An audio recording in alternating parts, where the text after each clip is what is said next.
안녕하십니까. 6월 16일 주일이 되었습니다. 복된 주일로 하나님께 큰 영광 올려드리시고 은혜가 충만하시기를 간절히 바랍니다. 오늘 우리들의 말씀 산책은 창세기 38장에 도착했습니다.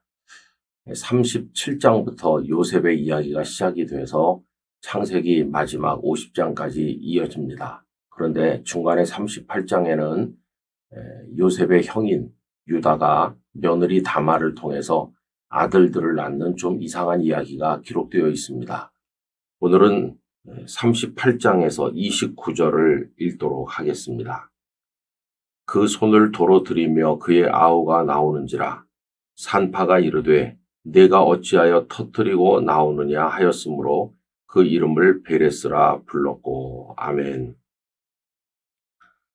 세상에서 참 신비한 것 중에 하나가 생명이 탄생하는 것이죠. 38장에는 그 두 아기의 탄생에 관해서 이야기를 하고 있습니다. 근데 사실은 좀 이상한 이야기죠. 민망한 이야기입니다. 이야기의 전말을 간단히 말씀드려보면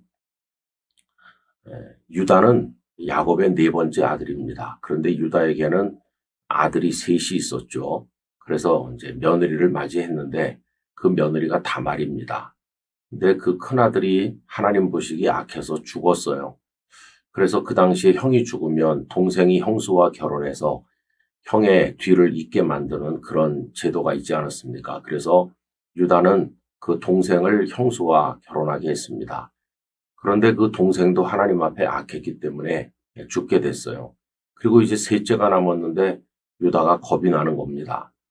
셋째까지 며느리에게 보냈다가 죽으면 어떡하나. 그래서 며느리에게 친정에 가서 기다리고 있어라.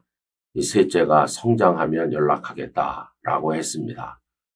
다말은 가서 기다렸는데 아무리 기다려도 시아버지에게서는 아무 연락이 없었습니다. 그러고 있는 중에 유다는 그 아내를 먼저 보내게 됐죠. 그래서 상처한 유다가 외로움 중에 살다가 양털을 깎으러 내려갔는데 거기 매춘부가 한 사람 있는 것을 보게 됐어요. 그래서 매춘부와 관계를 맺게 되는데 사실은 그 매춘부가 며느리였습니다. 시아버지가 양털 깎으러 온다는 소식을 듣고 이 다말이 매춘부의 모습으로 가장해서 거기 앉아 있었고 두 사람 사이에 그러한 일이 있었던 것입니다. 그리고 나중에 말이 들리는데 며느리가 잉태했다, 임신했다 하는 말이 들리니까 유다는 분노했어요. 정수각에 있어야 될 며느리가 도대체 이게 무슨 일인가. 그래서 붙들어내서 이제 벌을 주려고 하는 차에 그 며느리가 내가 누구로 인해서 임신을 하게 되는지 여기 증거가 있습니다. 그때 유다가 그 다말에게 이것저것 준 물건들이 있었거든요. 그걸 보니까 자기 거거든요. 모든 사건의 전말을 알게 된 유다는 며느리를 돌려보냅니다. 그리고 나중에 그 며느리가 두 아이를 낳았는데 베레스와 세라를 낳게 된 것이죠. 근데 여러분 성경은 참 이상한 것까지 기록한다는 생각이 들어요.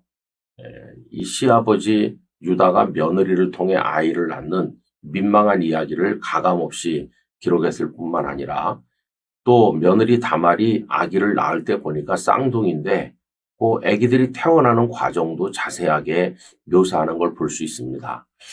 아기가 태어날 때 한 아기의 손이 먼저 나왔어요. 여러분 아기는 머리가 먼저 나와야 되는데 손이 먼저 나온다는 것은 이게 뭐 잘못된 거죠. 위험한 거죠. 근데 어쨌든 손이 나오니까 이 산파가 그 아이의 손에다가 홍색 실을 묶어줍니다. 이 홍색 실을 묶어주는 것은 쌍둥이인 경우에 누가 먼저 태어났는지를 명확히 하기 위함이죠. 이건 장자권과 관계가 있는 일이거든요.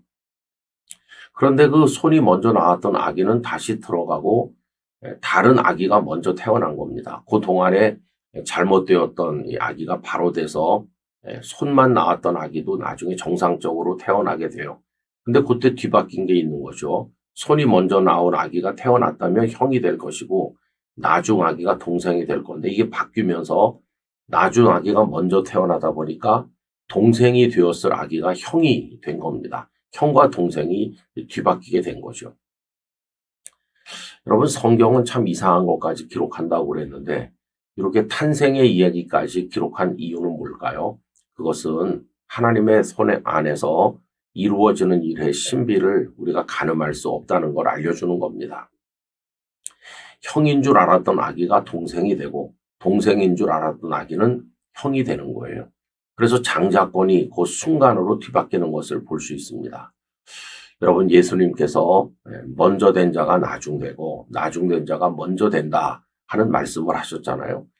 그래서 나중에 예수님의 족보에 보면은 본래는 동생이 되었어야 될 그 아기 베레스가 형이 되어서 그 족보에 등장해요. 마태복음 1장 3절에 보면 유다는 다말에게서 베레스와 세라를 낳고, 베레스의 이름이 먼저 나오죠. 베레스는 헤스론을 낳고, 이래서 예수님의 족보에는 이 베레스가 등장하게 된 것을 볼 수가 있는 것이죠. 여러분, 하나님께서는 이런 일에 관여하신 겁니다.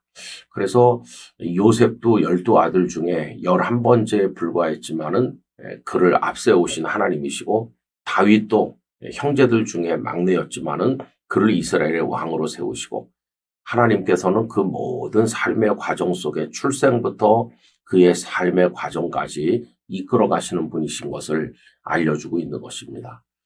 그러므로 우리가 믿음의 눈으로 바라볼 때 저절로 우연으로 이루어지는 일은 없는 것입니다. 다 하나님께서 당신의 뜻에 따라서 이루어 가신다. 그리고 유다가 며느리를 통해서 아기를 낳는 일은 부끄러운 일이지만 그럼에도 불구하고 하나님은 예수님의 족보에 등장하게 하심으로 부끄러운 죄인이 어떻게 거룩한 사명자가 될 수도 있는지, 나중된 자가 어떻게 먼저 될 수도 있는지, 이런 것들을 우리에게 알려주시는 것이죠. 여러분, 우리 인생은 그런 의미에서 버려진 존재가 아닙니다. 하나님의 뜻 가운데 하나님의 손에 연결되어 있다는 것을 잊어서는 안 돼요. 우리의 삶 자체가 신비로운 것입니다. 오늘도 거룩한 주의를 지키며 하나님의 존귀한 생명을 이어받은 사람으로서 하나님 앞에서 우리의 삶을 진지하게 살아갈 수 있게 되기를 간절히 기원합니다. 존귀하신 아버지 하나님, 부끄러운 일을 사람들은 하지만 하나님께서는 거기에도 관여하시고 동생이 형이 되게 하심으로 예수님의 족보를 잊게 하셨습니다. 하나님의 손 안에서 나중된 자가 먼저 되기도 하는 이러한 일이 이루어지는 것을 보면서 저희의 삶을 주관하시는 하나님의 뜻 앞에 무릎을 꿇습니다. 오 주여, 저희를 인도하시고 하나님 안에서 아름답게 응답하는 삶을 살도록 도와주옵소서. 예수님 이름으로 기도하옵나이다. 아멘.